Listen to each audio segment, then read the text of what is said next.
ഞാൻ പൊട്ടനാന്ന് പറഞ്ഞൊരു ടീച്ചറുണ്ട്. 10ാം ക്ലാസ്സിൽ പഠിക്കുമ്പോൾ ഞാൻ പൊട്ടനാന്ന് പറഞ്ഞ ടീച്ചർ എന്നെ എപ്പോൾ കണ്ടാലും പറയും, പൊട്ടനാടാ നീ. എന്നെ കണക്ക് ടീച്ചറാണ്. എന്നെ കണക്കിൽ നിന്ന് ഒരുപാട് ദൂരെ എത്തിച്ചത് ആ മുതലാണ്. എന്നെ പൊട്ടെന്ന് വിളിച്ച അതേ ടീച്ചറുള്ള അതേ സ്കൂളിൽ ഞാൻ വിശിഷ്ടാതിഥിയായിട്ട് പിന്നീട് പങ്കെടുത്തു.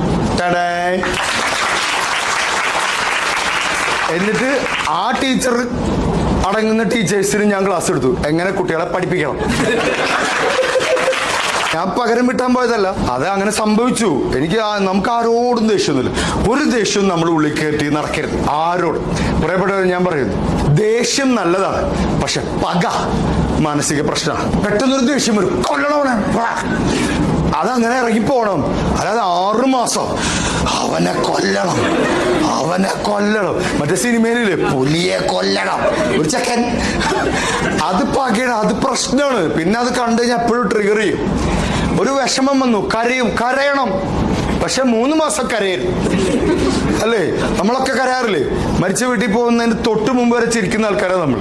ആ വണ്ടിയിൽ ചിരിച്ച് കളിച്ചിട്ട് മരിച്ച ആ ഡെഡ് ബോഡിയുടെ അടുത്തേക്ക് എത്തും തോറും നമ്മൾ സങ്കടം ഇങ്ങനെ കൂട്ടുക ചെയ്യുക.